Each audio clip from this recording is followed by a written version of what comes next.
À quelques jours du début des Jeux Olympiques de Paris, Voiles et Voiliers et la Fédération française de voile vous emmènent à la rencontre des 14 athlètes sélectionnés pour représenter la France. Des femmes et des hommes, tous tournés vers le même objectif, rafler des médailles, et tous unis autour d'une même passion, la mer.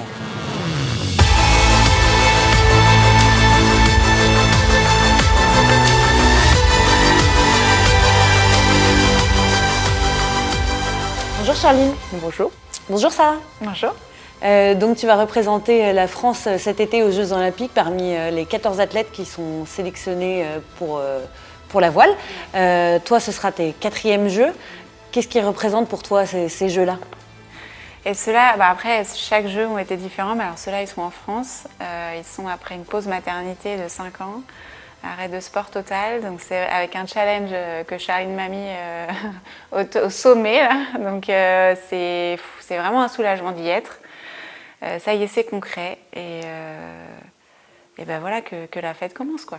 C'est sûr que c'est un projet, on est toutes les deux mamans, donc on a derrière nous nos conjoints, nos familles qui se donnent à fond pour qu'on vive notre rêve. Et oui, c'est un certain soulagement de se dire c'est une partie du pari qui réussit. Maintenant, on est là pour plus, donc on a 3-4 mois pour travailler dur pour aller atteindre l'objectif le plus haut possible. Tu repars pour une toute autre préparation, enfin pour des tout autres Jeux Olympiques parce que tu es sur un support complètement différent par rapport à tes autres collègues de l'équipe de France. Tu t'es mis un peu des bâtons dans les roues pour cette préparation. Ouais, c'est sûr que quand on signe avec Sarah pour ce projet, on se dit que c'est un projet un peu fou, clairement. Sarah, il fallait qu'elle revienne de 5 ans de pause, une maternité, pas de sport pendant 5 ans. Moi, je connais rien au support. Même si ça reste faire le tour d'un parcours, malgré tout, la technique de ce bateau est très complexe. C'est un bateau qui pardonne pas beaucoup. donc voilà, challenge assez fou. Je me suis amusée à dire impossible à mon préparateur mental. Il m'a dit non, tu serais pas là si c'était impossible. Ok, donc en fait c'est pour montrer même que c'est possible. Donc ouais, challenge très très élevé. Et pour moi Sarah c'est la barreuse talentueuse avec qui le projet était possible, quoi. C'est sûr que je suis sortie de ma zone de confort, si on peut dire que préparer les Jeux en RSX c'était une zone de confort. Je suis pas sûre en fait. Mais voilà, en tout cas je me challenge. Pour grandir, faut sortir un peu de ses limites, quoi, repousser les limites toujours plus. Et ça m'intéresse. Tu as justement un parcours un peu atypique. Tu as arrêté complètement la voile au haut niveau et puis finalement tu repars là pour une Olympiade sur un coup de téléphone. Ouais, c'est ça. Alors sur un coup de téléphone qui avait commencé quand même en 2019. Après, en réalité, après Rio, j'avais plutôt dit que peut-être, on ne sait jamais. Pour Paris 2024, pourquoi pas.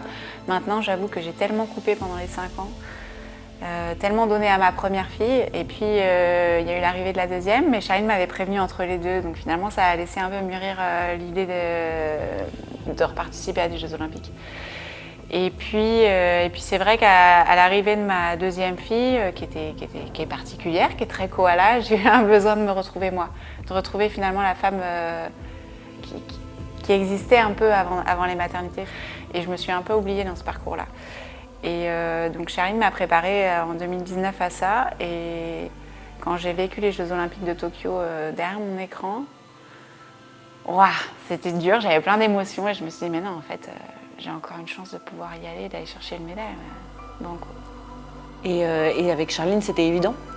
Oui, avec Charline, c'était évident. L'idée de repartir, elle était géniale parce que finalement, pour moi, c'était un partage avec ma famille. D'ailleurs, j'ai pas réussi vraiment à dire oui. Il a fallu que mon conjoint me dise oui, que lui, il était OK pour prendre la décision. Et puis, finalement, ce partage famille et ce partage avec Charline, qui aussi avait une fille et qui avait connu l'expérience d'une préparation olympique avec sa fille.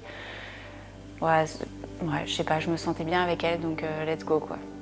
Si tu te remémores dans le corps de la petite Charline que tu étais, est-ce que tu pensais être là aujourd'hui Non, c'est sûr que la petite Charline, c'était une enfant très introvertie, pas forcément très bien dans ses pompes. Je suis très fière du parcours accompli. Maintenant, non, jamais, j'avais pas forcément plus de rêves. Je pense que quand j'ai découvert la voile, c'était vraiment un sport passion où j'ai beaucoup de liberté sur ma planche à voile et où je peux m'exprimer parce que c'est quelque chose qui était compliqué de le faire différemment en fait, juste par la parole. Donc ouais, je l'aurais pas cru en fait, tout simplement. Là, ce sera donc des Jeux à Marseille. En France, tu as toujours été habituée à partir loin de ta famille pour faire les Jeux. Ça va être très différent pour toi aussi en cela. Ouais, les Jeux en France, clairement, c'est ce qui nous a aussi poussé avec Sarah à repartir dans cette Olympiade. Ça a évité des déplacements trop longs, trop loin, que j'avais déjà vécu pour Tokyo. Et effectivement, voilà, ça peut être parfois un peu lourd pour une maman de se séparer de son enfant en bas âge. Et puis oui, vivre les Jeux dans son pays, ça arrive. La dernière fois, c'était il y a 100 ans, donc on imagine bien la chance que c'est de pouvoir le vivre. Effectivement, moi j'ai vécu Rio avec mes proches sur la plage et c'était exceptionnel. J'ai vécu Tokyo sans public, donc là, Paris, c'est l'apothéose, quoi. Ouais, franchement, j'espère qu'on va vivre des belles émotions. Vous avez l'air de beaucoup fonctionner au feeling, Charline et toi. Malgré tout, vous êtes comme de très grandes compétitrices, j'imagine. Quelle est la part des deux un peu vous mettez un peu plus en avant justement le côté feeling sur le bateau? Les deux. Alors Charline est une compétitrice qui a vraiment besoin de cet objectif-là pour la motiver. Moi, je suis pas vraiment une compétitrice, je suis une compétitrice avec moi-même. Donc on se challenge comme ça. Il y a beaucoup de feeling, à la fois chez Charline comme chez moi, mais de manière différente. Moi, je vais vraiment être feeling vent, instinct, voilà, je le sens par là, c'est parti. Et elle a un autre feeling lié aux adversaires, lié à ce qu'elle ressent, à cette énergie qu'elle a en elle. Donc franchement, l'association de nous deux depuis le début est assez intéressante, on est très complémentaires. Et Charline a rattrapé le retard qu'elle avait parce qu'elle ne savait pas ce que c'était un boot avant sur un bateau et ce qu'était vraiment un bateau. Franchement, c'est incroyable son parcours sur ce 49er. Charline, elle a appris de fou. Faut se rendre compte. Moi, plus on avance dans le projet, plus on arrive à des points et à des fois, je me dis mais waouh, c'est vrai que moi, j'ai tout ce bagage quand même sur un bateau d'expérience avant. Il faut se dire que sur les départs, les fonctionnements de départ sur les bateaux, de jouer le petit trou, etc. C'est des choses que moi, je connais depuis 20 ans, quoi. Elle, sur sa planche à voile, ça n'avait rien à voir. Donc, on développe des automatismes aussi. Donc, elle les a pas. Donc, ne serait-ce que, voilà, il faut qu'elle apprenne ce que c'est que son foc, qu'est-ce qu'elle doit faire, à quel moment, techniquement, par rapport au bateau, et puis par rapport à tout l'environnement qu'il y a autour. Franchement, elle s'est mis une montagne, là. Mais tu as été sa première coach, finalement. Ouais, c'est vrai. Voilà, ça, il faut déconstruire. Alors, il faut pas oublier que je suis un peu instite dans l'âme et que j'aime bien faire apprendre. Donc, j'avais un peu ce rôle-là sur le bateau, mais on n'a plus le droit de l'avoir le jour des Jeux. Sur une compétition, c'est plus l'instit derrière et puis l'apprenante devant, tu vois. Donc ça, il faut un peu déconstruire ce qui s'est fait un peu au début. Parce que Charline, c'est une guerrière, c'est un petit monstre intérieur et ça, il faut qu'elle le sorte, quoi. Merci.